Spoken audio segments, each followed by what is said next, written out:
Assalamualaikum warahmatullahi wabarakatuh. Ketemu lagi dengan saya Muhammad Hafid dari Universitas Negeri Semarang. Pada video pembelajaran kali ini kita akan membahas jurnal penyesuaian untuk transaksi pendapatan diterima di muka.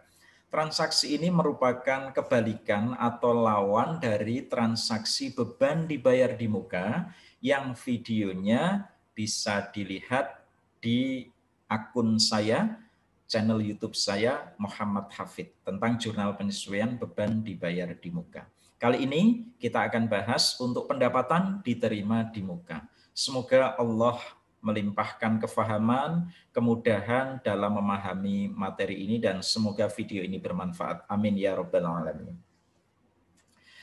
Saudara pemirsa, pendapatan diterima di muka itu adalah pendapatan yang diterima pada saat ini untuk hal atau jasa yang diberikan di masa depan atau dalam rentang masa sekarang sampai waktu yang akan datang.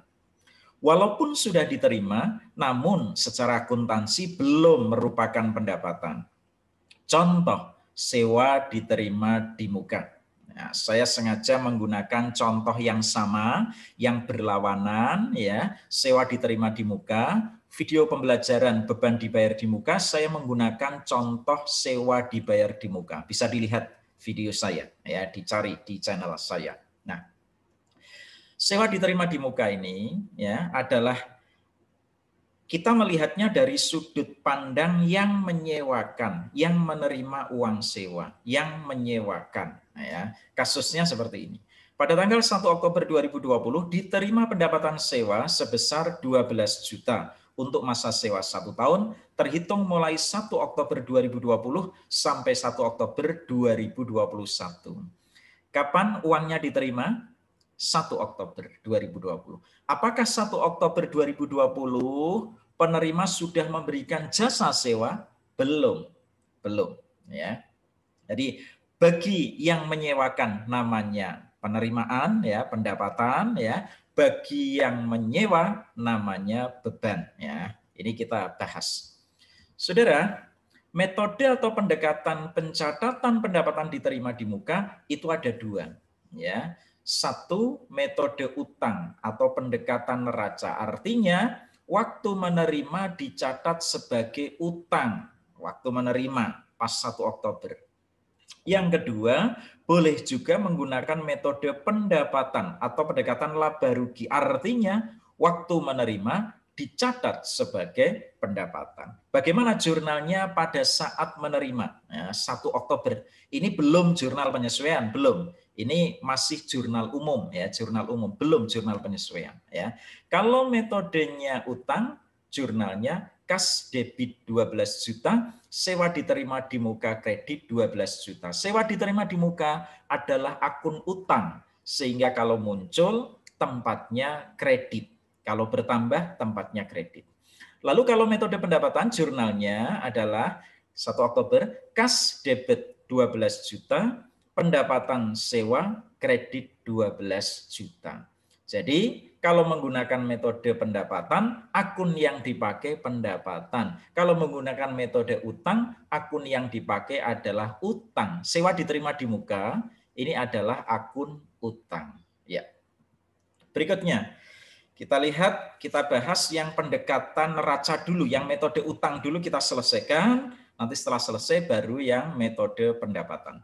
Jadi tadi saya ingatkan, jurnal pada tanggal 1 Oktober, kalau metodenya utang adalah kas debit 12 juta, sewa diterima di muka kredit 12 juta. Maka kalau jurnalnya seperti itu, akan diposting kas ke buku besar kas, tidak saya tunjukkan, sewa diterima di muka akan diposting ke buku besar sewa diterima di muka. Angkanya kredit 12 juta, saldonya 12 juta kredit. Kalau postingnya seperti ini, maka pada akhir periode neraca saldonya akan menunjukkan angka, waduh nggak kelihatan ya, coba saya geser ini, akan memperlihatkan sewa diterima di muka 12 juta ini. Ya. Maka Kalau saudara tidak usah saya beritahu metodenya apa, tapi kalau tahu di neraca saldo, angka 12 juta tampil pada akun sewa diterima di muka, akun utang, itu kesimpulannya perusahaan menggunakan metode utang. Walaupun tidak usah diberitahu perusahaan menggunakan metode apa, Pak. Tidak usah diberitahu. Kalau di neraca saldo, angka 12 juta tampil pada akun sewa diterima di muka, artinya perusahaan menggunakan metode utang. Ya. Berikutnya, bagaimana jurnal penyesuaiannya? Nah, ini pembahasan kita. Bagaimana jurnal penyesuaiannya? Kita lihat, Saudara, ya. Jadi sewa diterima di muka saldonya 12 juta. Angka ini salah, ya. Coba kita lihat 1 Oktober sampai 1 Oktober. Penyusunan laporan keuangan di sini tanggal 31 Desember. Di sini nih. Ya, kita hitung coba. Yang betul-betul merupakan pendapatan atau yang sudah menjadi pendapatan adalah 3 bulan. Jadi kita berada di posisi 31 Desember. Artinya kita sudah memberikan jasa selama 3 bulan. Maka halal bagi kita untuk mengakui itu sebagai pendapatan yang 3 bulan itu. Lalu yang 9 bulan belum menjadi pendapatan yang 9 juta. Nah, saudara, kalau neraca saldo itu kita biarkan tidak menyusun jurnal penyesuaian, maka laporan keuangan kita nanti salah. Kita bilang sewa diterima di muka 12 juta, salah. Yang betul berapa? Yang betul 9 bulan, 9 juta. Kalau kita tetap pada angka 12 juta, kita dikatakan overstate, ya, menyajikan terlalu tinggi. Sementara kita belum mengakui pendapatan sewa. Kita dikatakan understate, ya, menyajikan terlalu rendah atau bahkan belum menyajikan. Maka jurnal penyesuaian kita adalah bagaimana ini sewa diterima di muka yang 12 juta agar jadi 9 juta. Harus dikurangi. Dikurangi berapa? Iya, dikurangi 3 juta. Sewa diterima di muka adalah akun utang, ya. Kalau berkurang berarti debit. Kita debit 3 juta. Lalu pendapatan sewanya muncul, pendapatan bertambah, kredit. Maka jurnal penyesuaiannya seperti ini. Gampang ya. Sewa diterima di muka debit 3 juta, pendapatan sewa kredit 3 juta. Ya. Nah, berikutnya kalau jurnal penyesuaiannya seperti ini yang sudah kita buat, apakah sudah betul data keuangan yang akan kita laporkan? Kita cek, ya. Sekarang posisi saya tak pindah ke sini biar tidak nutupi. Ya. Kita cek coba, ya. Jadi pendapatan sewa yang betul adalah 3 juta, ya. Yang belum menjadi pendapatan atau yang masih sewa diterima di muka 9 juta. Nah, neraca saldo setelah penyesuaian kita menampilkan angka yang seperti ini. Di nomor 5 ini. 3 neraca saldo, 4 jurnal penyesuaian, nomor 5 ini adalah neraca saldo setelah penyesuaian. Sewa diterima di muka menjadi 9 juta. Kok bisa? Tadinya kredit 12 juta, kita debit 3 juta menjadi kredit 9 juta. Pendapatan sewa tadinya belum ada, lalu ada jurnal penyesuaian 3 juta kredit, menjadi pendapatan sewa kredit 3 juta. Neraca saldo setelah penyesuaiannya seperti ini. Maka sudah betul sesuai keadaan yang sesungguhnya. Yang belum menjadi pendapatan 9 juta tampil di akun sewa diterima di muka, yang sudah menjadi pendapatan 3 juta tampil di akun pendapatan sewa. Dengan jurnal penyesuaian kita, maka nanti laporan keuangan kita menjadi benar. Ya. Baik, kesimpulannya, kalau saudara masih kesulitan, ya ini hanya salah satu alternatif, ya. Saudara pakai template atau rumus, tetapi tidak saya sarankan. Ya. Yang betul adalah tadi kita analisis, ya. Ini overstate atau understate, lalu bagaimana dibetulkan, seperti itu yang betul, ya. Tapi sementara ini boleh pakai menghafalkan template atau rumusnya. Kalau metodenya utang atau pendekatan neraca, simpulannya jurnalnya titik-titik diterima di muka debit, pendapatan titik-titik kredit, angkanya dicatat sebesar yang sudah menjadi pendapatan atau yang sudah terlewati. Untuk kasus tadi berarti jurnalnya ini yang sudah terlewati, ya. Nah, ini yang sudah terlewati, yang ini belum, ya. Maka jurnalnya titik-titik diterima di muka, sewa diterima di muka debit. Pendapatan titik-titik, pendapatan sewa kredit. Angkanya sebesar yang sudah menjadi pendapatan yang 3 juta. Selesai metode utang, ya. Berikutnya, kalau metode pendapatan atau pendekatan laba rugi, tadi jurnalnya 1 Oktober begini, kas debit pendapatan sewa kredit angkanya masing-masing 12 juta. Kalau menggunakan metode pendapatan, maka akun yang dipakai pada saat mencatat 1 Oktober, akun pendapatan. Ya.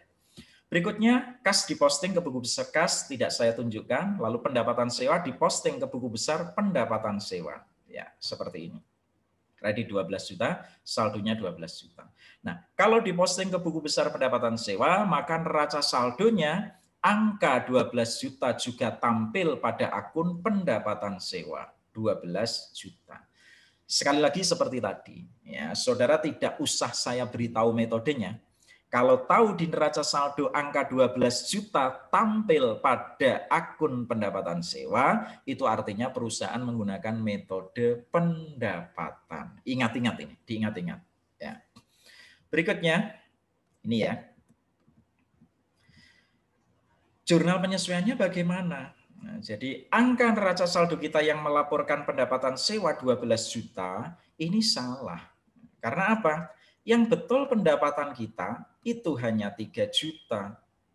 Yang 9 juta masih utang. Ya, sudah kita terima, tapi kita belum memberi jasa. Maka namanya sewa diterima di muka. Itu akun utang. Nah, kalau kita tidak membuat jurnal penyesuaian, maka laporan keuangan kita menjadi salah. Kita akan melaporkan pendapatan sewa 12 juta. Namanya overstate. Menyajikan terlalu tinggi.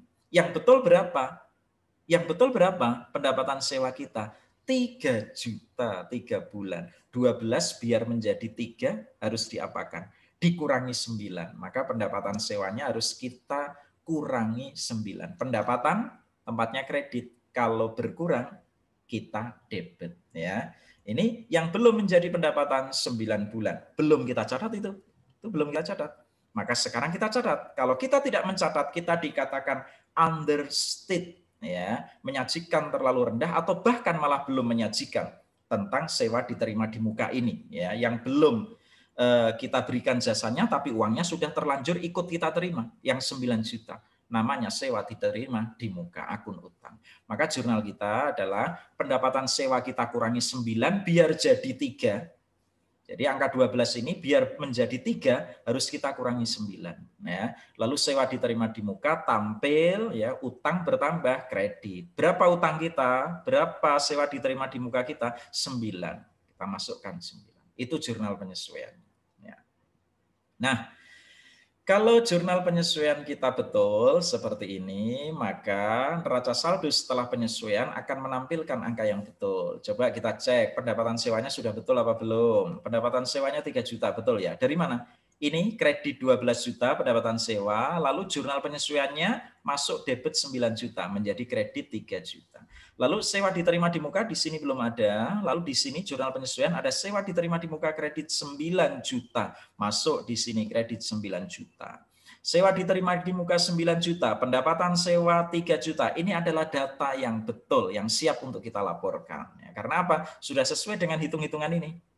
Nah, yang sudah menjadi pendapatan 3 bulan, yang belum menjadi pendapatan 9 bulan, 9 juta. Begitu ya, kalau jurnal penyesuaian kita betul seperti itu. Ya, kalau salah ya pasti tidak bisa menampilkan angka yang seperti ini, ya.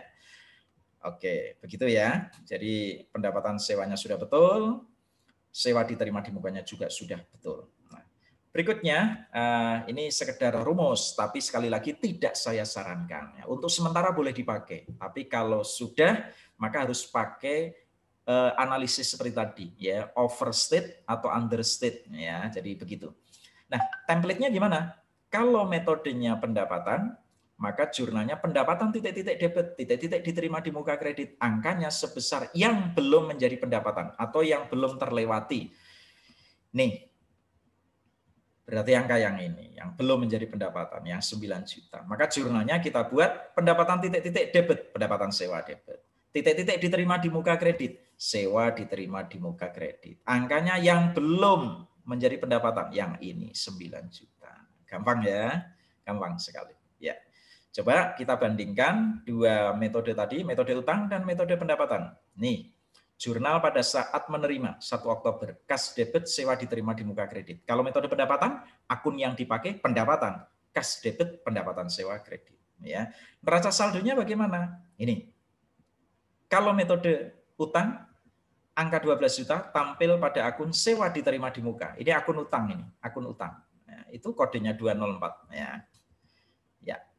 Tapi kalau metodenya pendapatan, angka 12 juta tampil pada akun pendapatan sewa. Ya.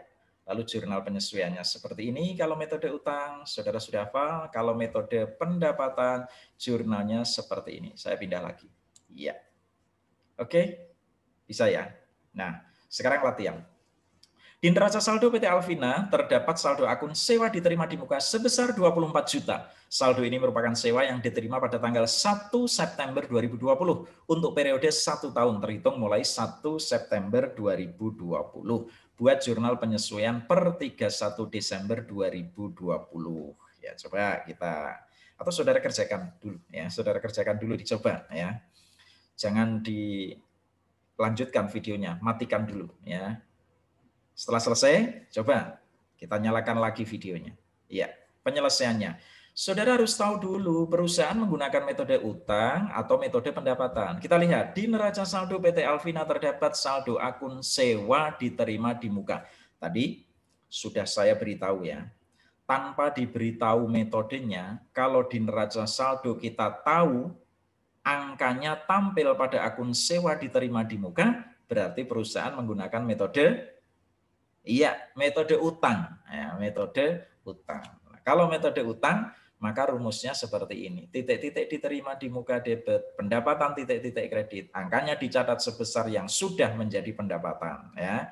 Coba 24 juta itu untuk 1 tahun, berarti setiap bulannya 2 juta. Ya, 24 juta dibagi 12 bulan. Yang sudah menjadi pendapatan 4 bulan. Kok bisa, Pak? 1 September sampai 31 Desember. September, Oktober, November, Desember. Ya. Septembernya dihitung, Pak. Dihitung karena mulainya tanggal 1. Desembernya juga dihitung, Pak. Dihitung karena laporan keuangannya disusun tanggal 31 Desember. Ya. Kalau mulainya sewa itu 30 September, ya Septembernya tidak dihitung. Nah, begitu. Ya. Nah, yang belum menjadi pendapatan 8 bulan. Ini mintanya dicatat sebesar yang sudah menjadi pendapatan. Maka jurnalnya adalah sewa diterima di muka debit, pendapatan sewa kredit, angkanya yang sudah menjadi pendapatan 4 bulan, 8 juta. Demikian untuk jurnal penyesuaian pendapatan diterima di muka. Semoga bermanfaat. Semoga Allah memberikan kemudahan, kefahaman bagi pemirsa di dalam mempelajari materi ini. Amin ya rabbal alamin.